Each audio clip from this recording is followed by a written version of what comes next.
Hi, everyone. Welcome back to Beyond Bold. Thank you so much for joining me today. I'm Kyla, your host, and I hope you are having a great week so far.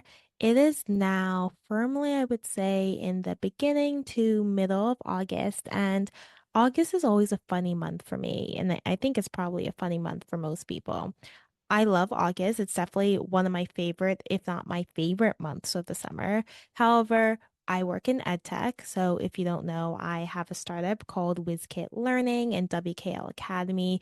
We deliver future-focused learning programs to kids K through 12 as well as young adults. So as you can imagine, the school year is coming up and we have a ton of really big projects that we're managing, which I'm really grateful for, that are really fun. But definitely it has us working around the clock here at WizKid. And then also with so many people being on vacation as well too, it's very much an interesting time to be selling and doing business and et cetera. It's kind of a hit and miss. We've been very lucky, but you're emailing some people and they're on vacation for several weeks with their family, and then other people are in the office and wanting to get things done right away. So I always love August, but it's definitely a very, all over the place month when it comes to business. And the Olympics just finished. I hope you guys got a chance to watch it. I absolutely loved it, and I'm actually kind of sad that it finished. Yeah, I've been loving watching the Olympics, especially when it comes to the track. So if you guys don't know, I ran track my entire life, like my entire life. Like ever since I was 7, I was competitive in track all the way up to college, in which I ended up stopping once I got to university. But I really fell back in love with track this Olympics. It was so cool to see so many of amazing, beautiful Black women just killing it in this sport. Gabby Thomas to Sydney McLaughlin. Like it was just so amazing. And honestly, and I feel like probably everyone's having this thought when watching the Olympics, it got me thinking, oh, I could do this. And to be honest, I'm kind of a far way off, but I ran like 2:15 in the 800 meters when, like, before I was a teenager, like maybe at the age of 13. So I feel like if I got the right training, maybe it's not Olympics, but maybe I could start racing competitively again, whether it's in track or longer distance. It might be something that I want to pick up again, but I really loved watching the Olympics. And how crazy is that whole thing about Jordan Childs? I mean, that really upset me a lot because I think having her, Simone, and Rebecca on the podium was such an iconic moment, a historic moment for gymnastics. And the fact that there was 3 Black women, I really loved how much Simone and Jordan supported Rebecca. Rebecca's story is amazing too. But that was such an amazing moment, and she deserved that score. She deserved to be on the podium, and to have her get it taken away from her after the meet had concluded for something that now it's proven that they were all wrong to begin with is really, really frustrating. And I think I'm not going to go into this too much because I'm sure you guys saw the TikToks and everything. But when it comes to sports, it is really crazy to set the precedent that after the meet is done, after the competition is done, you could go back and change calls like this. Because if you guys just think, just think from a logistic standpoint, how many like bad calls do refs make in games, right? And then to actually go back after the medal has been given out, the championship has been won, and say, actually, the ref made a mistake, XYZ. It is kind of unfair. And maybe I'm just saying this because I'm a fan of Jordan as well too, and I totally understand where the other side is coming from. It just sets a really bad precedent, and this has never been done. And it's hard for me to believe that if the podium looked different, that it would be done. So that is really upsetting. And the athletes are not at fault. The coaches are not at fault either. It's really the organizers' fault, and they need to figure out how to fix it. And I do not think Jordan needs to get back her medal, but it's really an unfortunate situation for everyone. So today, for a deep dive topic, I want to talk about public speaking and giving pitches. This is something that I've had to do for a number of years, and it's a topic I definitely want to talk about because I have been able to overcome a pretty bad fear of public speaking, and I'll tell you a little bit more about how I got that fear and been able to be very confident speaking in front of really, really large numbers of people. And the reason why I actually decided to talk about this today is because I saw an article in The Cut, and I've been loving my subscription to The Cut and New York Magazine. I really suggest anyone go get a subscription to the magazine. The stories are fun, especially if you're somebody who struggles getting in reading.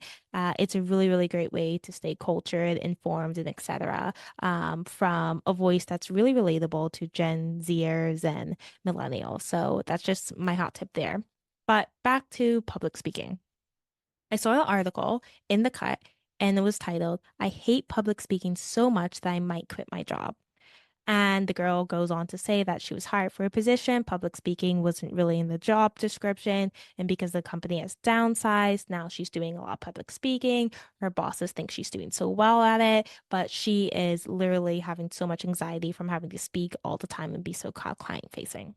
So I'm not going to really touch on my perspective when it comes to her thoughts on quitting her job. I suggest that you guys go read the article. The person writing the article actually gives her some really, really good advice about like weighing is not having a job worth, not getting over your fear of public speaking and this economy, etc. But go read the article. But I want to talk about overcoming your fear of public speaking and actually how to enjoy it. And first, I want to start with a little background about me. So I grew up in Bermuda, as you guys know, and I went to a school called Work Academy, which is a very traditional British school. I had an amazing education there. And one of the things that I often volunteer to do at school is do like the reading. So sometimes in assembly, after we sing a hymn, we would have to read like a poem, or sometimes it might be like a Bible verse or something like that. So I would always volunteer to do that in front of really large groups of people, like the whole school. And I never felt any fear. It was fun. I always loved doing it. However, my fear came when I started my career at WizKid, or I was like a few years in. This was back in 2018, so I was actually 22. And I got asked to do a TED Talk. And so I got asked to do a TEDx talk, and I was so unbelievably excited to do it. This is obviously a big honor, and for it to come so early in my career, I just couldn't believe it. So I worked really hard on my TED Talk. I actually wanted to do the TED Talk on being delusional, and I say this all the time. I believe that Delulu was the Salulu way before it became popular in TikTok, way before TikTok was a thing. So my whole talk originally was going to be about like how you have to be delusional like a child in order to achieve your goals. And then, the whole Delulu was is the Salulu thing wasn't a thing back then. But the speech was further massaged and I got help from the TEDx speech coaches, and it turned into a talk about how you have to keep your inner child. So the title of the talk was actually The Power of Keeping Your Inner Child.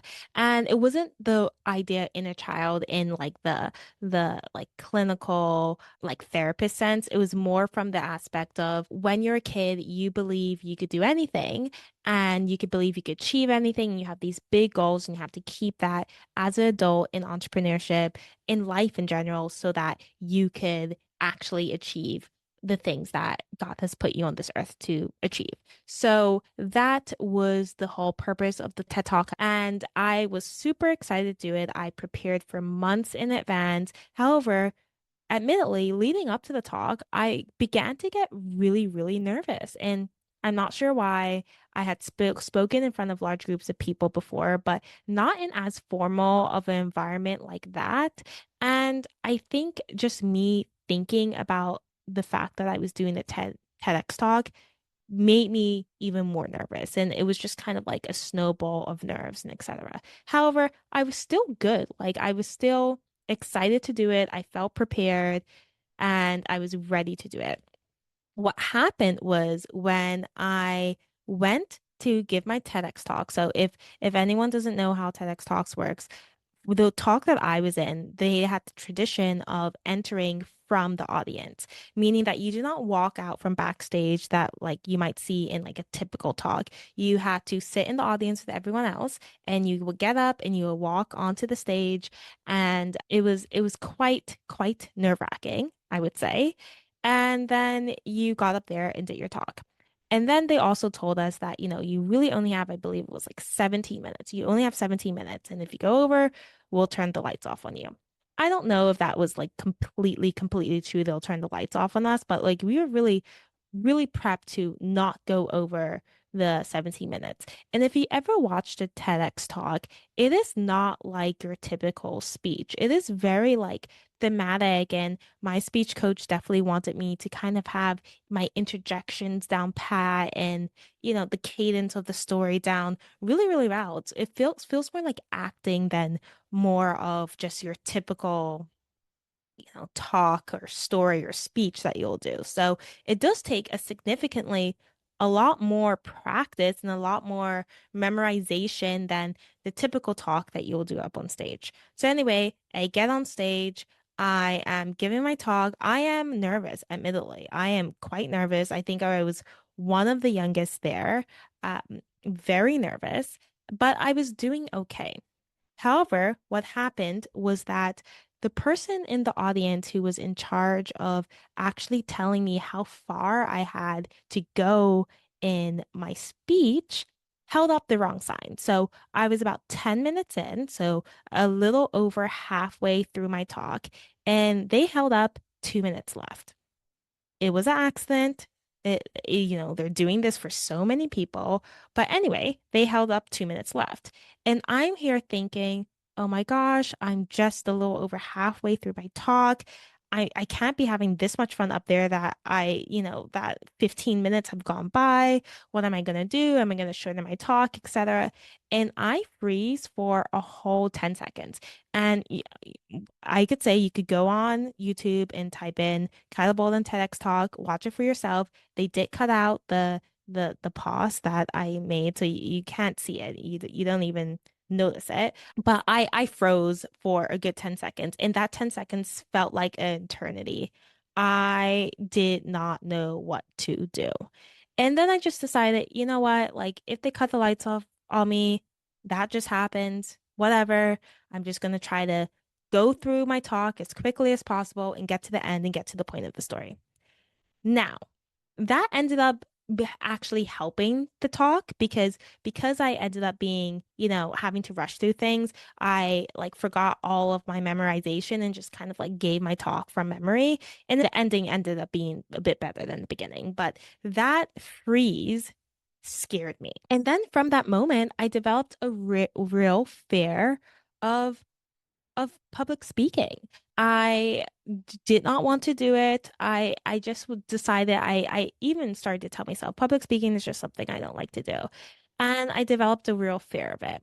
And it wasn't until I actually had to start raising capital for my company that I overcame this fear. And I started trying to raise capital in like 2020, 2021. So this is a whole full like 2 years, 3 years later.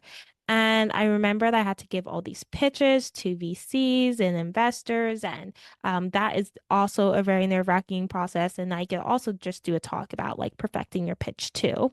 That's when I really knew I had to overcome this fear. And it was non-negotiable anymore. Like I had to raise capital for my company. I had to talk to VCs. I had to do pitch competitions. I had to raise venture capital money. And in order to do that, I was going to have to become a good public speaker. And that's really when I got over my fear of public speaking.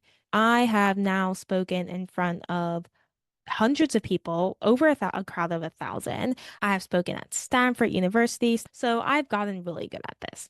I want to talk a little bit more about some of the actionable steps that you could take to overcome your fear of public speaking and then also become the best speaker and give amazing startups pitches and just have this as something that is not something that you are afraid of. So the first tip I have is believing that you can overcome this fear. And this might seem a bit obvious, but I really believe a lot of us have a fixed mindset when it comes to our fears. And definitely public speaking. I hear a lot of people that just say like, "Oh, I just hate public speaking. It's not for me. I'm not good at it." And it's so weird because I'll hear women say that who are such growth minded in other places. And even myself, I'm a very growth minded person, but I had convinced myself that speaking wasn't something that I was good at. So the first thing that you need to do is believe that you could really overcome this fear. That is something that is within your ability to do. And just shifting from having a fixed mindset around public speaking to the idea of this is something I can work on and become good at. The next is making a decision that you are not going to let fear dominate your life when it comes to public speaking. And you just have to make a decision. And I know that sounds easier again than said, but I would argue when you were a kid, there were so many little things that you were afraid of, whether it was like being home alone or certain foods or certain animals. And then it became a day where you were just like, you know what? I'm not afraid of this anymore. And you did it and it was fine and you no longer had this fear. But when we become adults, I feel like we could get more stuck in our ways, right? So you just really have to make a decision that this is not going to be something you are going to be afraid of. And of course, the fear isn't going to go away immediately, but this is not being afraid of public speaking is no longer going to be a personality trait.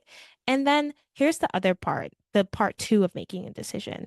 This is not going to be something that you complain about. So that's kind of going back to the cut article that talked about how she might quit her job because she hates public speaking, which is valid. If you really hate it, and it's the main part of your job, you know, and you feel like there's another job out there, maybe it makes sense to go find another job.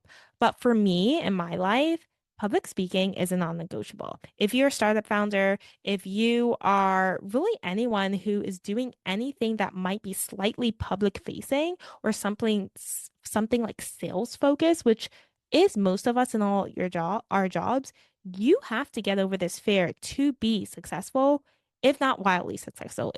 There's no I hate public speaking and being in politics. There's no, I hate public speaking and being a New York Times bestseller because oftentimes you have to go on these book tours and etc. There's no I hate public speaking and be founding your own startup. That's just the facts. And for me, I made a decision and I was like, okay, I need to raise money for my company. And the only way to raise venture capital money is to pitch investors. And I can't hate this thing that I'm going to have to do for the rest of my career. So I just made a decision that this was not going to be something that ruled my life, that I hated, that I was fearful of. And I really, really, really stress that you try your hardest to make this decision and just keep on telling yourself you are not going to be scared because I was in a situation where public speaking and sometimes would like ruin my days leading up to the pitch or leading up to the event because I would be scared on the Tuesday for my pitch I had to do on the Thursday. And that's just no way to live. We have a lot of other things to do. So really, really, really make a decision that this is going to be something that you're either going to love in this moment or you're going to learn to love it. So that's number two, make a decision. Number three, and this is more of a tip that will help you when crafting your speeches. So obviously prepare. I didn't even put that in as a tip because obviously you guys know prepare, prepare, prepare. But the other part is know your audience. I cannot stress how many times I've been to speeches and the person that is speaking is totally did not think of who they're speaking with in mind, whether that is like a startup founder speaking to investors, an investor giving a speech to founders. The list goes on and on. And one of the biggest game changers for me has been knowing my audience. For example, I've done a lot of talks in schools, right? When I go to talk with school students about my startup, I'm not going to bore them with the details of raising capital or being tax efficient or knowing your TAM. Like, I'm not going to do that. That makes no sense. They're 13, 14, 15 years old. I'm going to talk about the things that they care about, which at that age, it's how do I know what I'm supposed to do with my career? Or how do I follow my dreams? I'm going to talk about it from that standpoint and really try to relate to my audience so that they could take something from it. When I'm up on stage, even if I'm pitching and I'm asking for money, I'm always trying to think, what can my audience take from listening to me? Like, what can I give? And I think that's a really, really great approach to giving speeches and giving pitches, like thinking about what can your audience take away from this talk. And I like another good example is, of course, as you guys know, I'm a startup founder. And when I'm pitching investors, I often think about, am I speaking with generalist venture capitalists or am I speaking with impact investors? That changes the type of speech, the type of pitch I will give. Because if I'm talking to impact investors, I want to hone more in on my numbers. I want to hone more in how I know my company could really change the face of education and really create a equitable pathway for students from all different backgrounds to get these key future focused skills so that they could succeed in the future. That's what I'm going to be focusing on, right? So rather, if I'm talking to more generalist investors, I'm going to be talking about like how big our TAM is and the various different types of customers that we have and our go-to-market strategy. Don't get me wrong, I'm going to do that in our impact investor talks as well too. But to be honest, some generalist investors are not going to care as much about the UN sustainability goals that I'm focused on achieving. So really, really knowing your audience is key. Another tip, this is the fourth tip, ditch the formality. And okay, there will be times that you have to give very, very formal speeches, presentations, etc. Honestly, most of those times, if it's that formal, you'll be reading off some type of teleprompter, have some type of notes, etc. For the most part, you could talk as casually as I'm speaking to you on this podcast, as casually as you're speaking to, your aunt on FaceTime, I would say. Because most of the time, like you are speaking with people that want to just understand what you're talking about. And honestly, adding a lot of jargon into your speech will sound unnatural. It'll make you sound stiff. And then also, it will just make your point more confusing. There's no reason to be convoluted. I always say the sign of intelligence is somebody that could take something really, really complex and explain it to somebody in very simple form.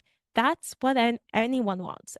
Everyone is here to listen to you and just understand what you're saying, right? So there's no reason to be super, super formal when you're speaking. My fifth tip is tell a story. And I even do this in my pitches. I can't stress enough how telling a story makes you more comfortable and also makes the people in the audience relate to you. It humanizes what you're talking about. Any way you could loop in a personal story, even from yourself or somebody that you know, into any type of speech or pitch you're doing, I would say do it. Now, don't go off on a tangent. These stories typically should be short, depending on what type of speech or presentation you're giving. But I always think that nothing hits home like a good story. And I would say if you end up going into a story closer to the beginning of the presentation that you're doing, it's actually going to help you loosen up and feel more comfortable and will make the rest of your talk even better. So I cannot recommend enough telling a story. The sixth tip I have is have an ask.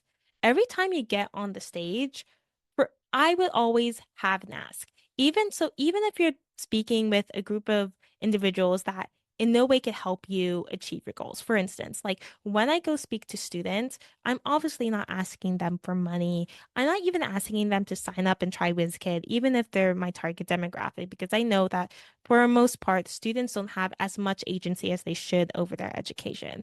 But my ask to them would be, try a new hobby or try to learn something new or try to read X amount of books a year. Even though that ask isn't going to necessarily help me, I always want to help others and help foster the next generation to achieve their dreams. So even though that ask is helping them, it's helping me achieve my goal as well too. So that might be an ask for a group that might not be directly correlated to my goals at the moment, if that makes sense. When it comes to pitching, and this is a tip for startup founders, right?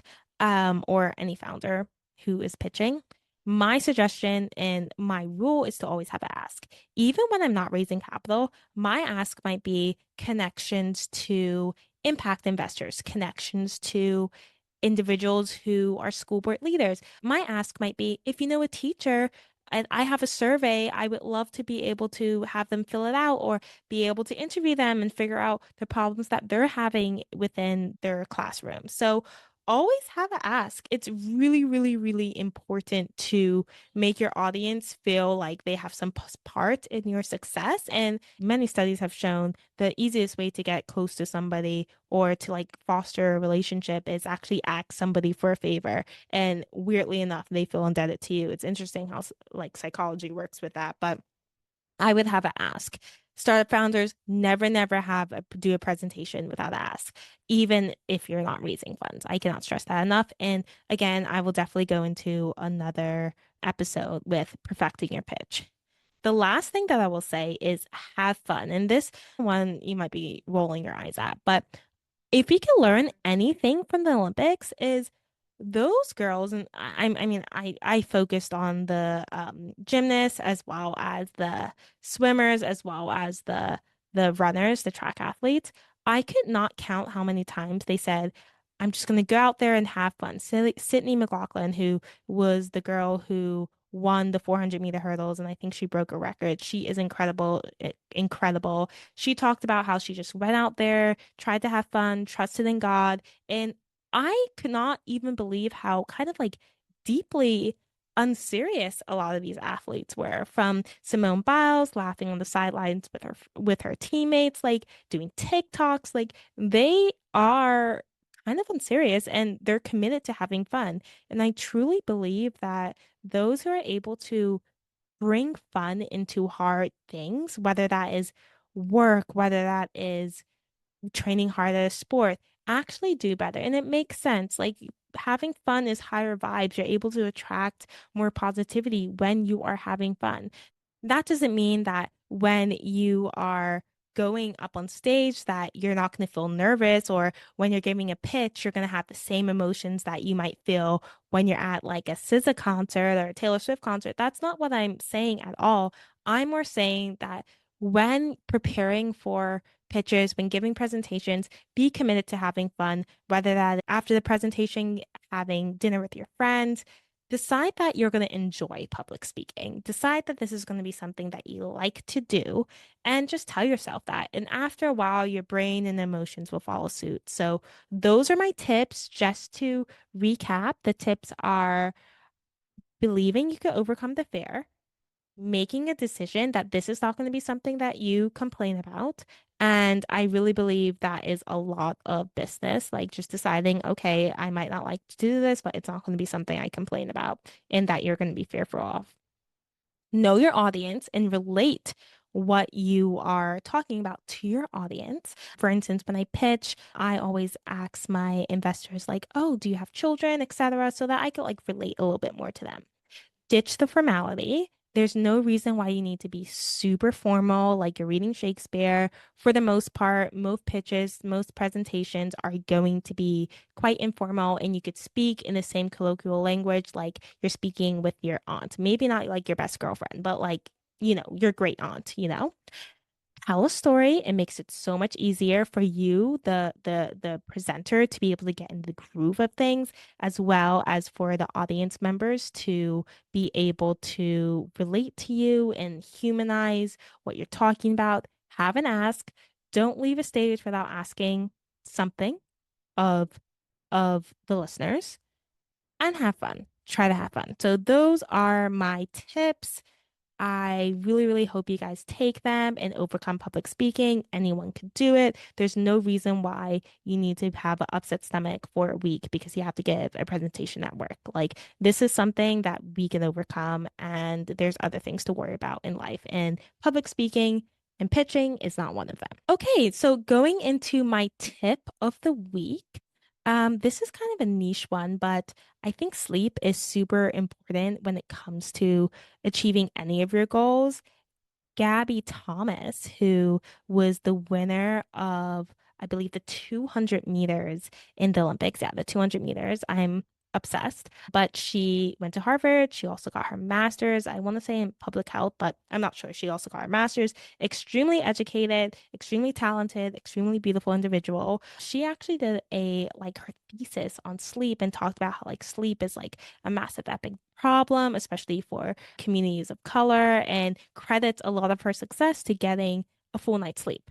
So, talking about sleep, something that I've done recently and I used to do all the time is take magnesium bisglycinate. And this is not to be confused with melatonin.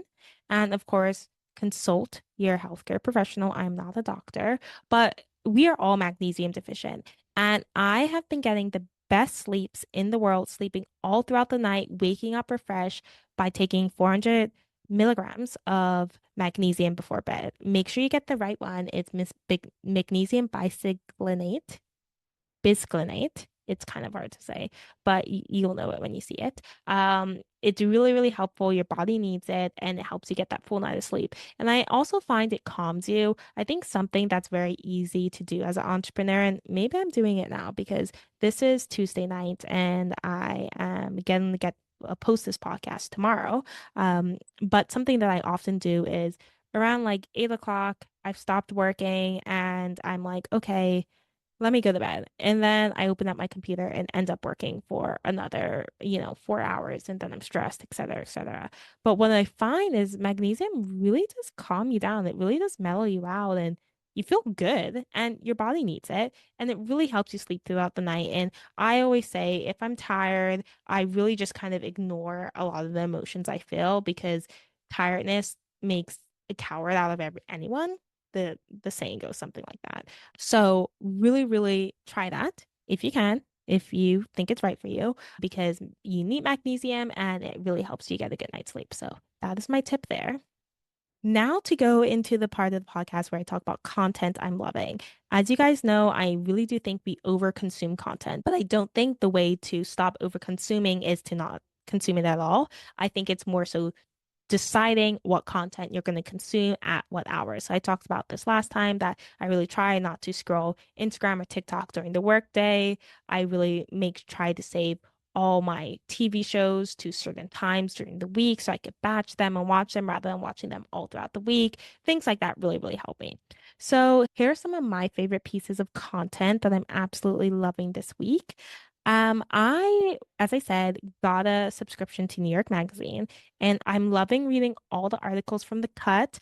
I really, really would encourage anyone to get a membership, or rather subscription if they can, because it's just such an easy way to stay informed about everything that's going on. They have a lot of interesting perspectives.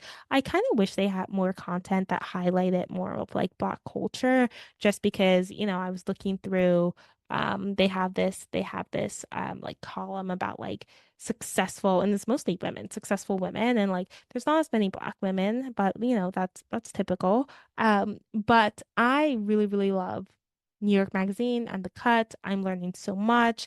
It's so cool to hear people's perspectives of different like niche topics and trending topics. So definitely, definitely try that.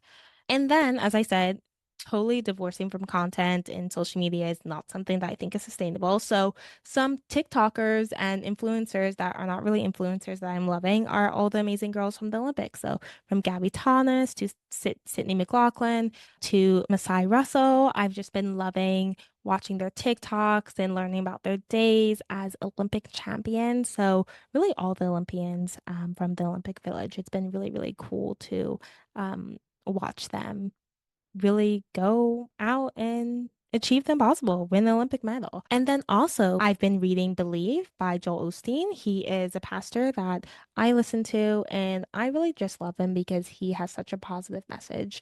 So I would definitely recommend that. So that is the end of the podcast, guys. I thought this was actually going to be a short one, but it ended up being a little bit longer than I expected. Thank you so, so, so much for listening. I had such a great time telling you guys a little bit more about what's going on with me and my company and giving you guys some tips on how to become a better public speaker. As I said before, there's no reason why you can't be a super charismatic, amazing speaker.